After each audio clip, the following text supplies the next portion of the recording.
All right, let's jump right in. Have you ever tried to actually picture something that has absolutely no end?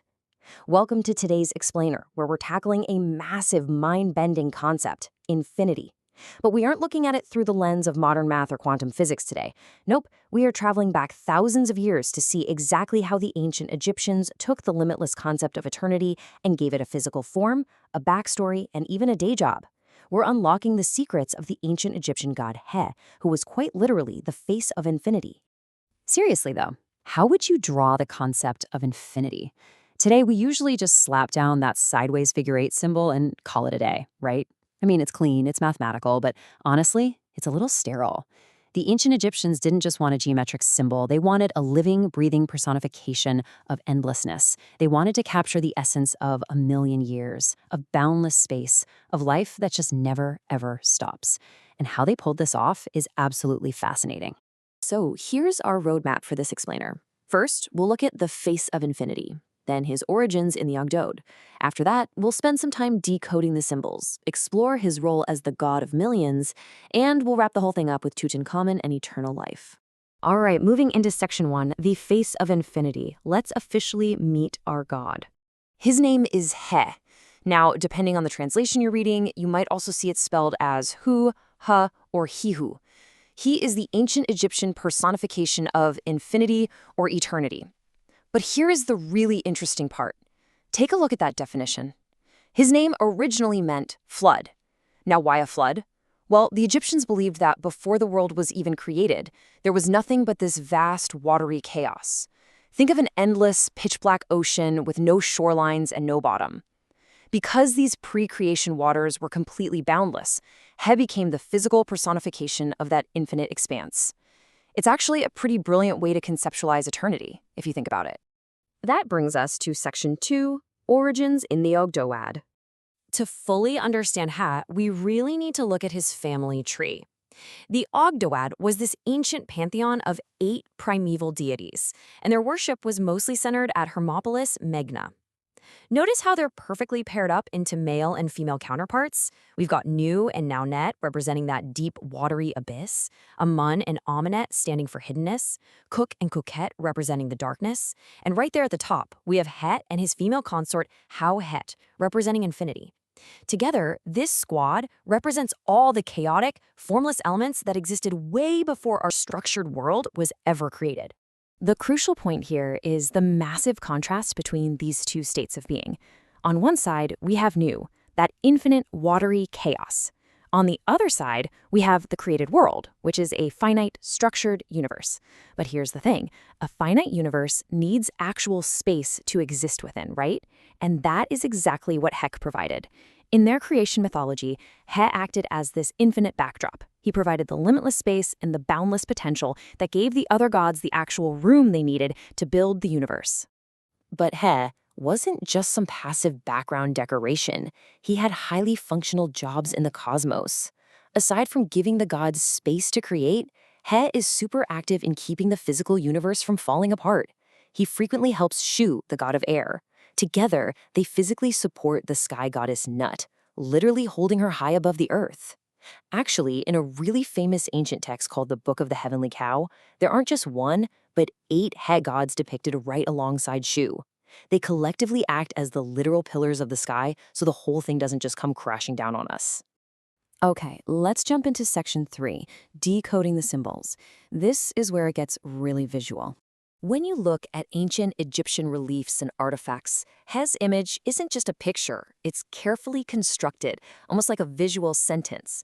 To read it, we're going to break his iconography down into 4 distinct pieces: the animal head, the notched palm stems, the shen ring, and the basket base. Let's decode this incredible visual language together. First up, the head. Just like the other primeval concepts in the Ogdoad, the male form He is usually depicted with the head of a frog, or sometimes as a frog-headed human. His female counterpart, Hauhet, usually rocks the head of a snake or cobra. Now, why frogs and snakes? Well, put yourself in the shoes of an ancient Egyptian observing the Nile riverbanks. These animals emerged directly out of the primordial mud right after the annual floods. They were the ultimate, undeniable symbols of fertility, creation, and regeneration. So by giving He a frog head, they were tying this highly abstract concept of eternity directly to the endless, observable, regenerating cycle of nature. Moving right along to our next symbol, the palm branches. The most common human-like depiction of He shows him crouching down, holding a long, stripped palm stem in each hand. And sometimes he's even wearing an extra one tucked into his hair.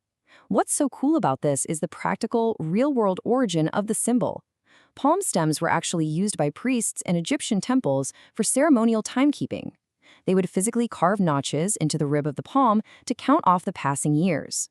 Because of this everyday practice, the palm branch literally became the official hieroglyphic symbol for the word year. So when you see He tightly gripping these branches, he is visually grasping onto years, long life, and endless time. And the visual sentence wraps up right at the bottom of those palm branches. At the base of each stem, you'll almost always spot a Shen ring, which is a circular loop with a straight line at the bottom. That is a massively powerful symbol of infinity in its own right. On top of that, He is frequently depicted kneeling inside a half-circled basket.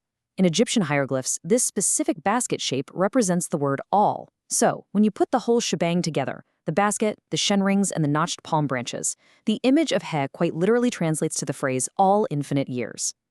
I mean, come on, that is an absolute masterpiece of ancient graphic design. Moving into section 4, the god of millions, let's talk about ancient math.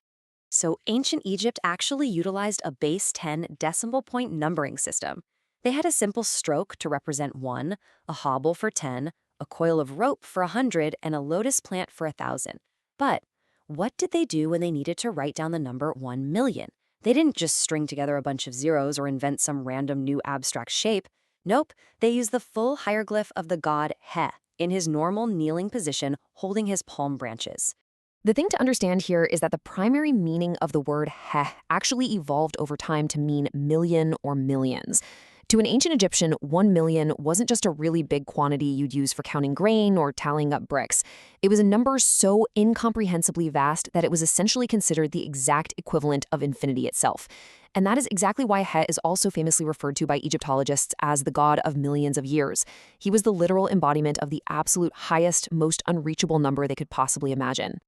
And that brings us to our final stop, Section 5, Tutankhamun and Eternal Life.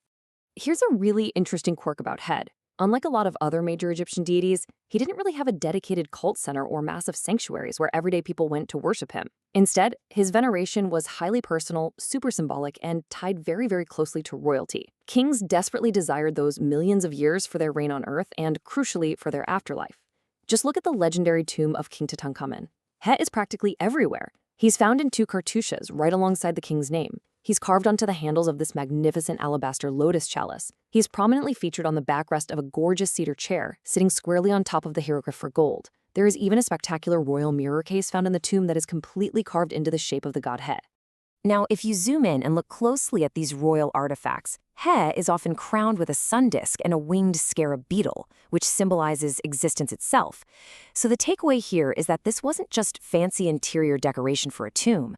Placing the image of He all around King Tutankhamun's corpse was a highly calculated magical strategy. By surrounding the king with the physical embodiment of infinity, those ancient priests were basically casting an active spell. They were literally trying to cheat death by ensuring that He would grant the young pharaoh millions of years of life, existence, and rule in the next world. Which leaves us with a final thought to ponder as we wrap up this explainer. Have we somehow lost the magical, life-giving potential of infinity in our purely mathematical modern view? We've essentially traded a frog-headed god holding the very years of the universe in his hands for a sideways figure 8. And hey, while our math has certainly gotten way more precise over the centuries, the story of He reminds us that humans once viewed infinity not as some cold, calculating void, but as a vibrant, endless flood of potential, offering millions of years of life and rebirth. It is a profoundly beautiful way to look at the universe, don't you think? Thanks so much for joining me on this explainer. I really hope you found it as fascinating as I did. And hey, keep exploring.